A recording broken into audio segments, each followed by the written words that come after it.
E aí, pessoal, tudo bem com vocês? Na última aula, a gente começou a mexer um pouquinho com layouts responsivos. Então, a gente estudou Media Query. E naquela aula eu disse para vocês que a gente conseguiria fazer layouts responsivos de duas maneiras, usando Media Queries e também usando um framework, que no caso é o Bootstrap. E isso que vocês estão vendo aqui na tela agora é o site oficial do Bootstrap. Para vocês acessar, é só digitar no Google Bootstrap ou entrar no site diretamente, digitando getbootstrap.com. Quando vocês acessarem esse site, vocês vão acessar sempre a versão mais nova. No caso aqui, ele está na versão 5, mas há também a possibilidade de vocês acessar versões anteriores. Um outro lugar que eu gosto de sempre consultar para ter como referência é o próprio site da W3 Schools. Então, se vocês vierem aqui em Tutorials, Learn Bootstrap, ele traz aqui para a gente já até mesmo separado por versões, porque cada versão traz algo de novo, tá bom? Então, eu comecei a mexer com Bootstrap na versão 3, a versão 4 eu acho que eu nem cheguei a mexer muito e atualmente a gente está na versão 5. Então, aproveitando, né, como vocês estão entrando nesse mundo agora, eu já vou aproveitar aí a última versão. Então, por aqui ele vai trazer várias coisas do Bootstrap já separadas por categorias, tá bom? Eu gosto sempre de, quando eu vou trabalhar com algum framework ou algo nesse sentido, eu gosto de usar a documentação oficial, tá bom? O site da W3C ele vai servir mais como um complemento. Então, quero aprender algo específico, de uma maneira talvez um pouco mais didática, com aquele try yourself, vocês podem consultar lá. Mas, para quem está começando, eu acho que, e quem quer também se aprofundar mais e seguir todo o conteúdo na sua íntegra, eu acho que é mais interessante a gente utilizar o site oficial do Bootstrap. Aqui em cima ele já traz para a gente a documentação, alguns exemplos, como utilizar os ícones e alguns temas prontos. Diferentemente lá do Media Query, o Bootstrap ele não serve só para a gente adaptar o nosso código e torná-lo responsivo. O Bootstrap, na verdade, é um framework para desenvolvimento de layouts. Ele se popularizou muito porque ele foi criado para o desenvolvimento do Twitter. Depois viram que existia a possibilidade de transformar esse código em universal e disponibilizar por meio, né, de um framework para que todos pudessem utilizar.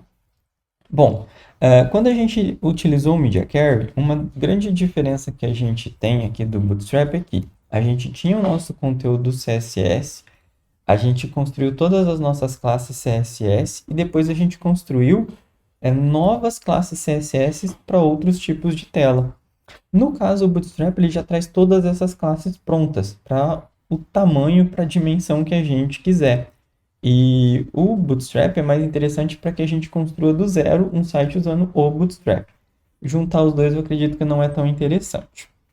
Como principal característica, acredito que o Bootstrap ele nos permite um desenvolvimento mais rápido, já que a gente precisa fazer só o HTML e chamar as classes que ele já possui do CSS. E em alguns casos, ele já dá o HTML pronto para a gente. Então, a gente coloca um HTML na nossa página, vinculado com as classes que ele já possui do CSS, e pronto, né? Magicamente, o elemento, o componente, o layout já aparece para a gente na tela. Embora ele já tenha isso tudo pronto, facilitando, tornando esse processo mais rápido, por outro lado, ele é menos customizável. Vocês vão ver que quando eu quero um botão, eu vou chamar uma classe que já existe com toda a formatação de um botão e é só isso. Se eu quiser fazer alguma modificação, vou ter que criar um novo código e aí às vezes já não compensa tanto. Então, ao mesmo tempo que ele é bem rápido no desenvolvimento, ele também é um pouco menos customizável do que quando a gente faz todo esse código na mão. Bom, mas eu vou começar a mostrar na prática que eu acho que vai ficar um pouco mais interessante, mais fácil de vocês entenderem. Sempre quando a gente quer começar, o primeiro passo é vir na documentação por um desses dois botões.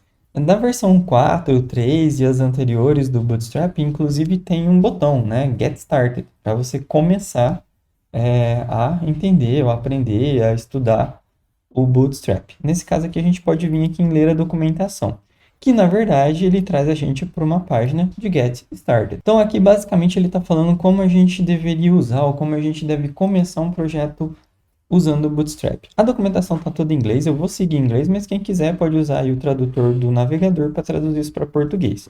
Porém, pode ser que alguns comandos aí ele vai traduzir para português também, então vai complicar aí na hora de vocês aplicar os códigos. Mas vamos lá. Basicamente aqui tem dois passos. A primeira coisa é a gente preparar o nosso HTML. Então, se vocês olharem esse código aqui, é um HTML comum, igual a gente já usou nas aulas. A única coisa que ele está de diferente aqui é trazendo essa linha, esse meta com o viewport, que a gente até usou nas aulas de responsividade, beleza? Então, esse é o primeiro item que a gente tem que adicionar nas nossas páginas. Logo na sequência, como eu disse para vocês, a gente faz o HTML e ele já dá para a gente um CSS e um JavaScript, com todas as classes e todas as funções prontas que ele precisa para adicionar um estilo e tornar também, né, o nosso site responsivo. É como se aquelas classes, IDs, é como se aqueles media carries que a gente fez nas últimas aulas, ele já desse pronto, a gente só precisasse chamar no nosso HTML. Então, aqui ele dá também um link para a gente chamar aqui, ó, vou colocar aqui no fim para vocês verem o que é. É um arquivo CSS e nessa linha de baixo é um arquivo JavaScript. Então, basicamente, o que a gente precisa é isso, é ter um HTML, ó, doctype, HTML, head, body, tá vendo? Linkar um CSS deles e linkar um JavaScript deles, além de adicionar aqui o nosso meta viewport. Eu vou dar um Ctrl C nessa estrutura básica aqui que eles dão, vocês podem fazer isso clicando nesse botão, e vou começar um projeto novo para vocês irem entendendo um pouco melhor como tudo isso funciona. Já estou com o Sublime aqui aberto, já colei. A única coisa que eu posso mudar aqui, que eu quero a linguagem da minha página em português do Brasil. Isso aqui a gente já conhece. Aqui, deixa eu maximizar para ficar um pouco melhor. O Meta Viewport a gente também já tinha. Aqui tem um title, eu vou colocar aqui aprendendo, Bootstrap. Esse primeiro link, como eu falei para vocês, é um CSS que eles já dão para a gente, tá? Esse CSS, né, esse tipo de instalação aqui, o Bootstrap ele não é instalável, né? Ele é linkável. Então, tem duas maneiras. A gente pode, aqui no site, em algum lugar, se eu não me engano, lá na página inicial tem a opção aqui da gente fazer o download. Então, ele vai permitir que a gente faça o download desse arquivo CSS, desse arquivo JavaScript, ou a gente pode utilizá-lo por meio desse CDN. O que seria esse CDN? Ele significa Content Delivery Network. Então, é como se fosse um local na rede ali que ele está fazendo um delivery, está entregando esse serviço para a gente, está entregando esse arquivo para a gente. Bem parecido com o que a gente fazia com as fontes, para usar as fontes online. O que a gente precisa fazer aqui é utilizar esses links no nosso projeto, ou fazer o download e linkar no nosso projeto. Aqui eu vou utilizar o link do próprio CDN, como eu já falei para vocês. A única coisa que eu posso fazer aqui a mais também é criar um link para um CSS meu. Então pode ser que eu utilize em alguns momentos estilos próprios, para cor de fundo, de um container, ou alguma coisa mais específica. Então eu vou já salvar esse arquivo como index.html, salvar na minha área de trabalho mesmo, vou criar uma pastinha aqui, ó, exemplo, Bootstrap, e eu vou criar também um arquivo de estilos, então vou mudar aqui já para CSS, vou salvar como estilo lá dentro daquela pasta também, beleza? Só para ver se está funcionando, eu vou colocar aqui um seletor qualquer, body, background color, vou executar esse modelo.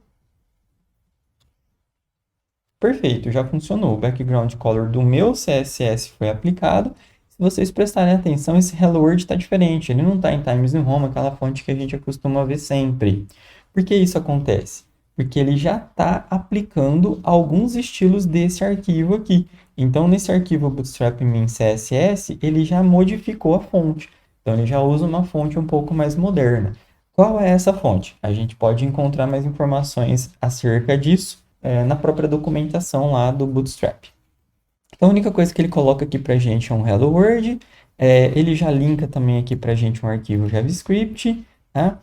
Algumas pessoas perguntam, por que o CSS eu linko no head e o JavaScript eu linko lá no final do body? É porque o arquivo de scripts ele pode ser bem grande, ele pode ser pouco utilizado. Pode ser que a gente utilize várias coisas que é visual e poucas coisas que é de funcionalidade. E o que carrega primeiro? O visual ou funcionalidade? Então, sempre a gente precisa, no ato do carregamento da nossa página, já trazer o estilo pronto. Então, por isso que a gente linka os estilos no head.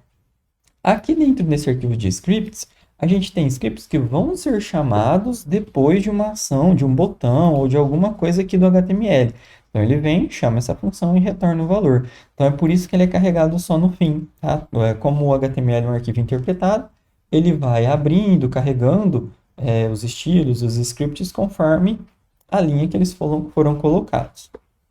Bom, então aqui a gente já tem aí um estilo, a gente já tem o nosso index, a gente vai começar agora a dar uma olhada, entender um pouco melhor como funciona a documentação lá no site do Bootstrap. Bom, então aqui basicamente ele fala como a gente deve iniciar. Ele dá aqui também mais dois arquivos JavaScript que são meio que complementares. Então tem funções com animação. Antes ele usava, né, nas versões anteriores ele usava o jQuery, agora ele está usando esse Popper. Não conheço muito bem ele ainda, mas para ficar bem munido aí de todas as funcionalidades, a gente pode copiar esses dois links aqui desses arquivos, né, o Bootstrap e Popper, e colocar lá no nosso arquivo também, tá? Então agora a gente está aqui com o Bootstrap, né, praticamente completado, então não está faltando mais nada. E aqui nessa área do body a gente vai começar a construir o nosso site, o nosso layout, fazer as nossas aplicações. Se vocês notarem, aqui tem mais alguns links, mais algumas observações, algumas coisas que mudaram, mas isso não importa muito para a gente agora. E aqui do lado a gente tem tudo que a gente precisa. Então, ó, aqui na introdução, como começar. Aqui ele vai dar as opções aí para a gente fazer o download do arquivo CSS, do arquivo JavaScript, entre outras coisas, tá? Aqui vai ter alguns detalhes. Aqui tem algumas opções de customização. Então, aqui ele está falando qual é o modo de cores.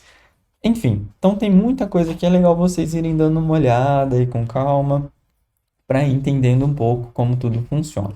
Aqui em Layouts, já começa a pegar aí um ponto mais interessante, vamos dizer assim. Basicamente, o que a gente vai usar mais é essa parte de Layouts e essa parte aqui de componentes.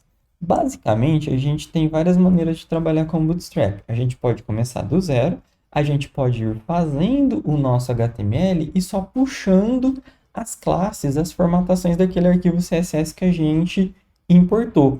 Isso a gente faz por meio dos componentes. Então, por exemplo, eu quero adicionar um botão na minha página. Se vocês olharem aqui, ó, ele já dá alguns exemplos de botão e o código HTML de como a gente tem que fazer a utilização desse botão. A gente pode vir aqui simplesmente dar um Ctrl+C, Ctrl+V, ou caso a gente já tenha na nossa página um botão. Por exemplo, vamos supor que aqui além do H1 tem um botão. Eu posso ter um texto aqui qualquer. Vamos ver como é que esse botão aparece para a gente aqui na nossa página. Ó, quadrado, todo feião, tá vendo? Uma coisa que eu vou fazer aqui já é tirar esse background color que está muito feio. E é isso, simplesmente a gente tem aqui um botão bem simples, bem seco, sem nenhuma formatação e é isso. A gente poderia vir no nosso arquivo CSS, criar um seletor para o button e fazer as nossas formatações ou simplesmente adicionar aqui uma classe já existente. Então, por exemplo, existem classes lá no CSS que já tem todo um combinado de formatações, como, por exemplo, esse botão aqui, ó, Danger. É só eu pegar essa classe, tá vendo? Então, a gente pode ver aqui, ó, aqui na class desse botão, type button e tal, ele traz uma classe chamada btn. Vamos adicionar ela para ver se já muda alguma coisa. btn, vamos ver como é que ficou aqui o nosso botão. Ó, ele transformou isso num botão um pouco diferente, né? Nem parece botão. Mas se a gente vier aqui agora e colocar aquele btn tracinho danger.